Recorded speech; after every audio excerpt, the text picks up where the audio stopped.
కథ పేరు first crush. కథా రచయిత్రి Madhuri. First crush. Hectic morning స్కెడ్యూల్లో కాస్తంత ఖాళీ చేసుకుని కాఫీ కలుపుకొని తెచ్చుకొని సోఫాలో కూర్చుని మొబైల్ అందుకోబోతుండగా తన కోసమే ఎదురు చూస్తున్నట్లు మోగసాగింది అది. కాఫీ సిప్ చేసి ఎవరా అని చూడగానే సౌమిత్రి టీచరు తన ఫ్రెండు అయిన వాసంతి. ఏంటా విషయం, అది స్కూల్ టైంలో అనుకుంటూ భయం, అనుమానం, ఆందోళనతో హలో అంది అటు నుంచి వాసంతి. హలో అవంతి, సాయంత్రం ఒకసారి స్కూల్కి వస్తావా అంది. "ఆ, ఏ, ఎందుకు? పిల్లలు బానే ఉన్నారా? Any complaints?" గబగబా అడిగింది. ఏం లేదు సౌమ్య. ఆల్ రైట్, సౌమిత్రి గురించే కొద్దిగా మాట్లాడదామని. పెద్ద ఇష్యూ కాదు కానీ కంగారేం పడకు. ఎకడమిక్గా ఏం కాదు అని. క్లాస్ ఉంది, అటెండ్ అవ్వాలి, నువ్వురా, సరేనా అని మొబైల్ ఆఫ్ చేసేసింది. అమ్మయ్యా అని రిలీఫ్గా ఊపిరి పీల్చుకొని ఇంకో సిప్ కాఫీ తాగింది. కానీ గుండెలు దడదడలాడుతూనే ఉన్నాయి ఇంకా. ఏంటో విషయం, అసలే షిఫ్ట్ ఫిఫ్త్ స్టాండర్డ్ చదువుతున్న సౌమిత్రి బిహేవియర్ ఈ మధ్య అదోలా ఉండడం కనిపెడుతూనే ఉంది. అదేంటో తెలుసుకోవాలి, ఓ కన్ను వేయాలి వాడి మీద అనుకుంటోంది. ఈ లోపలే ఈ ఫోను. ఏమై ఉంటుంది? అసలే ఈవేళ రేపు పిల్లలు సవ్యంగానే ఉండటం లేదు. అయితే చదువు లేదంటే సైకలాజికల్గా ఏమైనా తేడా. ఈ సృష్టి ధర్మం ఏంటో, ఈ వయసు ఏంటో, ఈ హార్మోన్స్ ఏంటో. అసలు పిల్లల గురించే తను మంచి ఐటీ జాబ్ మానుకొని తక్కువ శాలరీకి వర్క్ ఫ్రమ్ హోమ్ చేస్తోంది. తాము ఫైనాన్షియల్గా ఓకే అంటే ఓకే, దానికి అంతు ఎక్కడ? సొమ్ములు ఇచ్చే బదులు మంచి చదువు సంస్కారం ఇస్తే చాలనే తను రేవంతు ఆలోచించి ఉద్యోగం మానుకొని పిల్లల్ని దగ్గరగా వేయి కళ్ళతో కాచుకుంటోంది. తమ దగ్గర పెద్దవారు లేరు. అత్తగారు మామగారికి ఈ వయసులో పిల్లల బడ్డని పెట్టకూడదని, తమ బిడ్డల మంచి చెడు బాధ్యత తమదే అని నమ్మి ఇంట్లో ఉంటోంది తను. ట్యూషన్స్ అవి లేకుండా తనే వారికి చదువు చెప్తోంది. వారితో ఫ్రెండ్లీగా ఉండడానికే ట్రై చేస్తారు తామిద్దరూ కూడా. ఈ సంవత్సరం సౌమ్య మెచ్యూర్ అయింది కూడా. ఆర్భాటాలేం చేయలేదు. అత్తగారు వచ్చి ఆ వారం రోజులు పిల్లకి మంచి చెడు చెప్పి వెళ్లారు. తన అదృష్టం, అత్తగారు తెలివైన వారు, సమర్థులు. ఒకరోజు సౌమ్య, అమ్మా, ఆ సౌగాడి సంగతి చూడు, డర్టీ క్వశ్చన్స్ వేస్తున్నాడు అని కంప్లైంట్ చేసింది. ఏంట్రా సౌ అంటే ఏమీ లేదు అన్నాడు. చూడు, నువ్వు అబద్ధం చెబితే తెలిసిపోతుంది, తెలియదనుకోకు, నీకేదైనా అడగాలని ఉంటే నన్ను అడుగు అని నెమ్మదిగా సముదాయిస్తే, వాడి డౌట్ ఏమిటంటే ఉమెన్కే బ్రెస్ట్ ఎత్తుగా ఎందుకుంటాయి, అవి మెత్తగా ఉంటాయా గట్టిగా ఉంటాయా, బాయ్స్కి ఎందుకుండవు? వాడిలో ఇక ధైర్యం ఎలాగో తెలిసిపోయింది, డౌట్ అడిగేశాను అని. అదా, బేబీస్కి పుడితిని పళ్ళు ఉండవు కదా, అన్నం తినలేరు కదా, వాళ్ళకి పాలు తాగించడం కోసం బ్రెస్ట్ ఉంటాయి అంది. జెంట్స్ కూడా ఉంటే జెంట్స్ కూడా పాలు ఇవ్వచ్చు కదా బేబీస్కి అన్నాడు. అవును కానీ జెంట్స్ జాబ్కి వెళ్తే లేడీసే ఇంట్లో ఉండేవారు కదా, అందుకని. తను చాలా ఆలోచించుకుని చెప్పాలి బాబోయ్ అనుకుంది మనసులో. మరి లేడీస్ కూడా జాబ్ చేస్తున్నారుగా? ఇంకా వాడి అనుమానం తీరలేదు. హా, అందుకే బేబీస్ వచ్చినప్పుడు చాలా నెలలు లీవ్ ఇచ్చేస్తారు ఆఫీస్లో. అప్పుడు జెంట్స్కి లీవ్ ఇవ్వచ్చు కదా. మళ్ళీ మొదటికి వచ్చాడు. మన బాడీలో హార్మోన్స్ ఉంటాయి కదా, అవి లేడీస్కి ఒకలా, జెంట్స్కి ఒకలా ఉంటాయి. లేడీస్కి ఉండే హార్మోన్సే మిల్క్ ప్రొడ్యూస్ చేస్తాయి. ఓకేనా? అయినా అందరం చిన్న బేబీస్గా పుట్టి తర్వాత పెద్ద అవుతాం కదా, ఇప్పుడు నీ డౌట్స్ అన్నీ నాకు తెలిసినట్లు పెద్దవిగాని నీకు తెలుస్తాయి. స్కూల్లో లెసన్స్ బాగా విని అర్థం చేసుకోవాలి. సరేనా? అంటే బుద్ధిగా తల ఊపాడు. ఇది జరిగి 2 నెలలైంది. మళ్ళీ ఇప్పుడేంటో కొంపతీసి ఇలాంటి ఇంకో డౌట్ ఏదో టీచర్స్‌ని అడగలేదు కదా! దేవుడా! ఇప్పటి జనరేషన్ పిల్లల్ని పెంచటం పెద్ద సవాల్ నిట్టూర్చింది.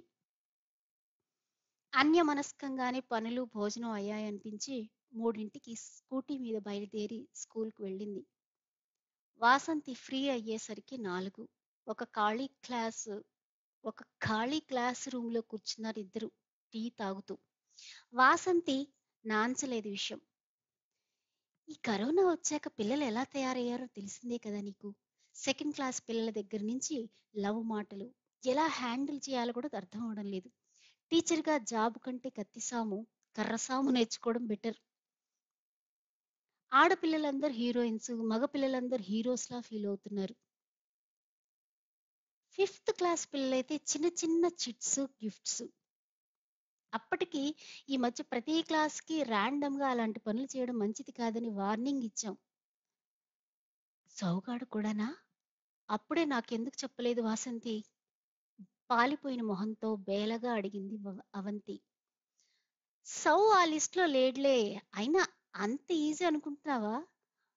పేరెంట్స్ వరకు ఈ విషయం వెళ్ళడం యాక్సెప్ట్ చేస్తారా? మేము కంప్లెయింట్ చేస్తే? మాదే తప్పు అంటారు తెలుసా? పిల్లల ప్రతి సెన్సిటివ్ మ్యాటర్ కూడా మమ్మల్నే బాధ్యులుగా చేస్తున్నారు. చాలా మంది జాబ్ చేసే పేరెంట్స్ ట్యూషన్స్ అనో, వేరే క్లాసులనో పిల్లల్ని టైట్ చేస్తున్నారు. లేదంటే పేరెంట్స్ మీద వదిలేస్తున్నారు. వాళ్ళ బాధ్యత అన్నట్లు. ఆ తరంకి, ఈ తరంకి లంకె కుదురుతుందా అసలు పెంపకంలో?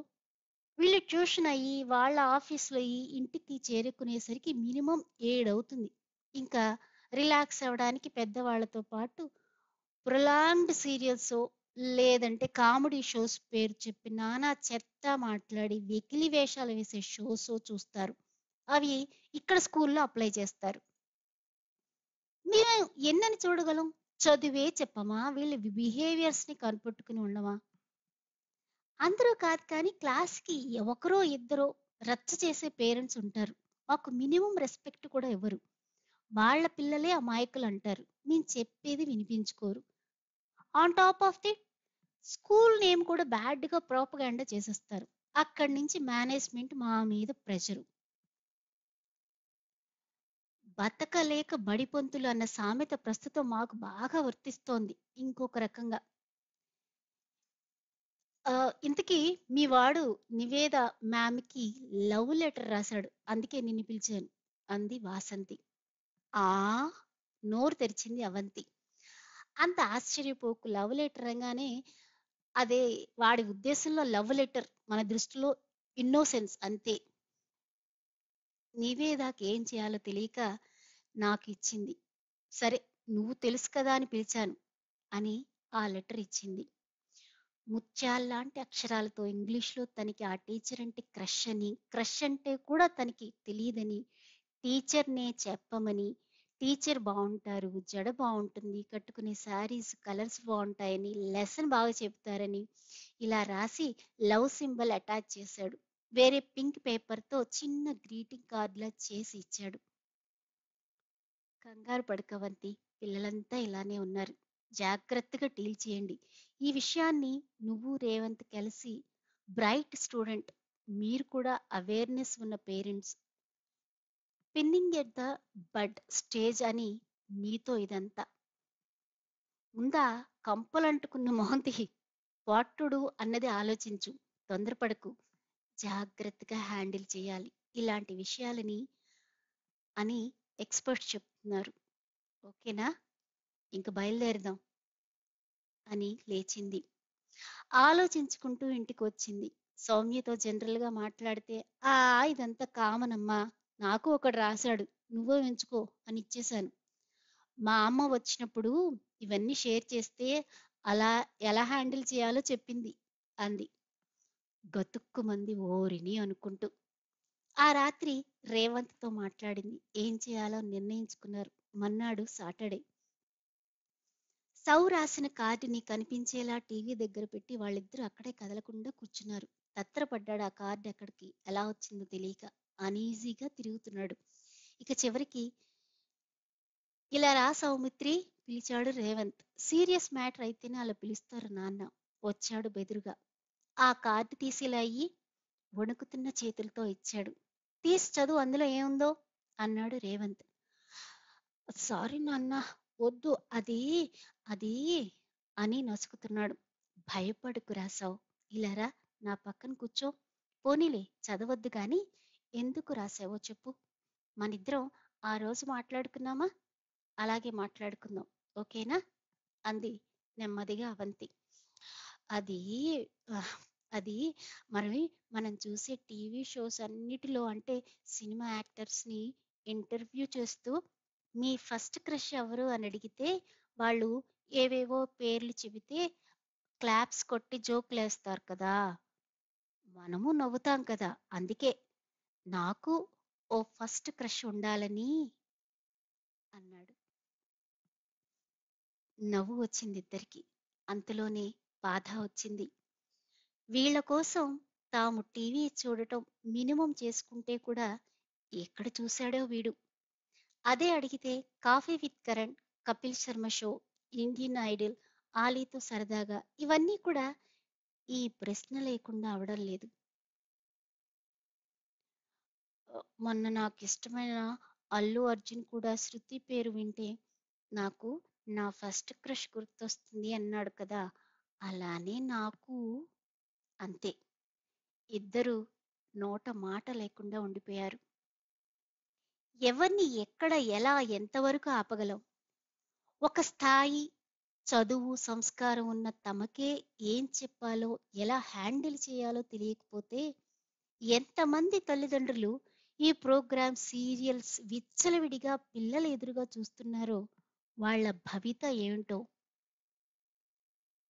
అదేదో ఊరికే చెప్పిస్తారు అందామన్న ధైర్యం కూడా లేకపోయింది. సరే ఇంకెప్పుడు ఇలా చేయకు, ఎవరికి ఏమి రాయకు సరేనా అని రూమ్‌లోకి వెళ్ళు అని చెప్పి మా బావ శ్రీనాథ్‌కి ఫోన్ చేసి అపాయింట్‌మెంట్ తీసుకుంటాను అన్నాడు రేవంత్. అదేం ఎఫెక్ట్ అవుతుంది చిన్న పిల్లాడి మీద అంది దూకడానికి సిద్ధంగా ఉన్న కన్నీటిని తుడుచుకుంటూ అవంతి. వాడి కోసం కాదు, మన కోసం. ఇలాంటి పిల్లల్ని ఎలా హ్యాండిల్ చేయాలో మనం నేర్చుకోవడం కోసం. తప్పదు. ఈ పరిస్థితులలో అయినా స్కూల్ ప్రిన్సిపల్‌తో కూడా మాట్లాడతాను. ఒక కౌన్సిలర్ చేత పిల్లలకి వారానికో కౌన్సిలింగ్ క్లాస్ అయినా ఏర్పాటు చేయమని. మనం తీర్చిదిద్దలేం కానీ ఈ పిల్లల్ని, ఈ వ్యవస్థని, ఈ రోజుల్ని అని. ఓ గాడ్! ఎందుకింత సమస్యలను సృష్టిస్తున్నావయ్యా బాబు! అంటూ వాతావరణం తేలిక చేస్తూ టీవీ రిమోట్ అందుకోపోయి చెయ్యి వెనక్కి తీసేసుకున్నాడు. రేపటి నుంచి పిల్లలు ఉండగా టీవీ బంద్. అది గుడ్డిలో మెల్ల అంతే. టీవీ కాకపోతే ఇంకోటి, మరోటి అన్నీ చెత్తే మరి. ఏది మంచో, ఏది చెడో తెలుసుకోలేని వయసు. చాలా జాగ్రత్తగా డీల్ చేయాలి పిల్లల్ని. తను ఇంకొంచెం టైం స్పెండ్ చేయాలి పిల్లలతో స్నేహంగా అనుకున్నాడు.